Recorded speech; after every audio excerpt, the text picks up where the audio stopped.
1922ರಲ್ಲಿ ಬ್ರಿಟಿಷರು 5,000ಕ್ಕೂ ಹೆಚ್ಚು ಸಿಖ್ಖರ ಮೇಲೆ ದಾಳಿ ಮಾಡಿದರು. ಕಾರಣ ಏನು ಗೊತ್ತಾ? ತಮ್ಮದೇ ಪವಿತ್ರ ಗುರುದ್ವಾರ ಭೂಮಿಯ ನಿಯಂತ್ರಣವನ್ನು ಅವರು ಕೇಳಿದರು ಅಂತ. ಆದರೆ ನಿಜಕ್ಕೂ ಅದರ ಹಿಂದಿನ ಕಾರಣ ಏನಾಗಿತ್ತು ಮತ್ತು ಬ್ರಿಟಿಷರು ಮುಗ್ಧ ಸಿಖ್ಖರನ್ನು ಗುರಿಯಾಗಿಸಿಕೊಂಡದ್ದು ಯಾಕೆ? ಅಮೃತಸರದಿಂದ ಸುಮಾರು 25 ಕಿಲೋಮೀಟರ್ ದೂರದಲ್ಲಿರುವ ಘುಕ್ಕೆವಾಲಿ ಗ್ರಾಮದಲ್ಲಿ ಗುರು ಕಾ ಬಾಗ್ ಇತ್ತು. ಇದು ಶ್ರೀ ಗುರು ಅರ್ಜುನ್ ದೇವ್ ಜಿ ಮತ್ತು ಶ್ರೀ ಗುರು ತೇಗ್ ಬಹದ್ದೂರ್ ಜಿ ಒಂದೊಮ್ಮೆ ಭೇಟಿ ನೀಡಿದ್ದ ಪವಿತ್ರ ಸ್ಥಳವಾಗಿತ್ತು ಮತ್ತು ಮಹಾರಾಜ ರಣಜಿತ್ ಸಿಂಗ್ ಈ ಗುರುದ್ವಾರಕ್ಕಾಗಿ ಭೂಮಿಯನ್ನು ದಾನ ಮಾಡಿದ್ದರು. ಬ್ರಿಟಿಷ್ ಆಳ್ವಿಕೆಯಲ್ಲಿ ಗುರುದ್ವಾರವು ಉದಾಸಿ ಮಹಂತ್ ಸುಂದರ್ ದಾಸ್ ಅವರ ನಿರ್ವಹಣೆಯಲ್ಲಿತ್ತು. ಐತಿಹಾಸಿಕ ಗುರುದ್ವಾರಗಳ ನಿರ್ವಹಣೆಯನ್ನು ತಮ್ಮ ಸಮುದಾಯಕ್ಕೆ ಹಿಂದಿರುಗಿಸಬೇಕೆಂದು ಸಿಖ್ಖರು ಬಯಸಿದ್ದರು. ಆದರೆ ಈ ಬೇಡಿಕೆಯೇ ಅವರ ನಡುವಿನ ಸಂಘರ್ಷಕ್ಕೆ ಕಾರಣವಾಯಿತು.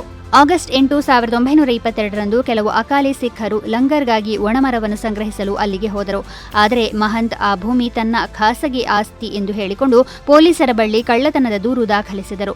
ಮರುದಿನವೇ 5 ಸಿಖ್ಖರನ್ನು ಬಂಧಿಸಲಾಯಿತು ಮತ್ತು ಅವರಿಗೆ 300 ರೂಪಾಯಿ ದಂಡದೊಂದಿಗೆ 1 ವರ್ಷ ಜೈಲು ಶಿಕ್ಷೆ ವಿಧಿಸಲಾಯಿತು. ಇದಕ್ಕೆ ಪ್ರತಿಕ್ರಿಯೆಯಾಗಿ ಶಿರೋಮಣಿ ಗುರುದ್ವಾರ ಪ್ರಬಂಧಕ ಸಮಿತಿಯು ಶಾಂತಿಯುತ ಪ್ರತಿಭಟನೆಯನ್ನು ಘೋಷಿಸಿತು.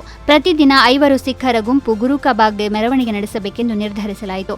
ಯಾವುದೇ ಶಸ್ತ್ರಾಸ್ತ್ರಗಳಿಲ್ಲ, ಯಾವುದೇ ಹಿಂಸಾಚಾರವಿಲ್ಲ ಮತ್ತು ಯಾವುದೇ ಸಂದರ್ಭಗಳಲ್ಲಿ ಪ್ರತೀಕಾರ ತೆಗೆದುಕೊಳ್ಳುವುದಿಲ್ಲ ಎಂದು ನಿರ್ಧರಿಸಲಾಗಿತ್ತು. ಆಗಸ್ಟ್ 22ರಂದು ಬಂಧನಗಳು ಪ್ರಾರಂಭವಾದವು ಮತ್ತು ಆಗಸ್ಟ್ 25ರಿಂದ ಪೊಲೀಸ್ ಅಧಿಕಾರಿ SGM ಬೇಟಿಯವರ ಆದೇಶದ ಮೇರೆಗೆ ಬ್ರಿಟಿಷ್ ಪೊಲೀಸರು ಕ್ರೂರ ಲಾಠಿ ಚಾರ್ಜ್ ನಡೆಸಿದರು. ಸಿಖ್ಖರ ಕುತ್ತಿಗೆ, ಭುಜಗಳು ಮತ್ತು ಪಕ್ಕೆಲುಬುಗಳ ಮೇಲೆ ಕಬ್ಬಿಣದ ಲಾಠಿ ಏಟುಗಳ ಮಳೆಗರೆಯಲಾಯಿತು. ಹಲವರ ಮೂಳೆಗಳು ಮುರಿದವು ಮತ್ತು ತಲೆಬುರುಡೆಗಳೂ ಮುರಿದವು. ಆದರೆ ಅವರಲ್ಲಿ ಒಬ್ಬರೂ ಕೂಡ ಪ್ರತಿದಾಳಿ ನಡೆಸಲಿಲ್ಲ. ಬ್ರಿಟಿಷ್ ಮಿಷನರಿ CF ಆಂಡ್ರೂಸ್ ಸ್ಥಳಕ್ಕೆ ಬಂದಾಗ ಅಲ್ಲಿನ ದೃಶ್ಯ ಕಂಡು ಕಣ್ಣೀರು ಹಾಕಿದರು. ಬ್ರಿಟಿಷ್ ಪೊಲೀಸರು ನಿರ್ದಯವಾಗಿ ಹೊಡೆಯುತ್ತಿರುವಾಗ ನಿರಾಯುಧ ಸಿಖ್ಖರು ಪ್ರಾರ್ಥಿಸುತ್ತಿದ್ದರೆ ಹೊರತು ಅವರ ಮುಖಗಳಲ್ಲಿ ಕೋಪವಾಗಲಿ ಅಥವಾ ಸೇಡು ತೀರಿಸಿಕೊಳ್ಳುವ ಬಯಕೆಯಾಗಲಿ ಇರಲಿಲ್ಲ ಎಂದು ಅವರು ಬರೆದಿದ್ದಾರೆ. ಈ ಕ್ರೂರ ಕೃತ್ಯವನ್ನು ಅಮೆರಿಕದ ಚಲನಚಿತ್ರ ನಿರ್ಮಾಪಕ A.L. ವರ್ಗೀಸ್ ರಹಸ್ಯವಾಗಿ ಚಿತ್ರೀಕರಿಸಿದರು.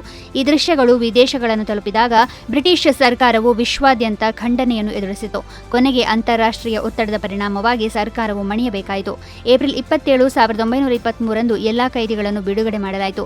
ಈ ಚಳುವಳಿಯ ಸಮಯದಲ್ಲಿ 5,605 ಸಿಖ್ಖರನ್ನು ಬಂಧಿಸಲಾಗಿತ್ತು.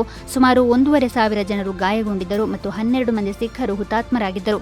ಈ ಹೋರಾಟವು ನಂತರ 1925ರ ಸಿಖ್ ಗುರುದ್ವಾರಗಳ ಕಾಯ್ದೆಗೆ ಅಡಿಪಾಯ ಹಾಕಿತು.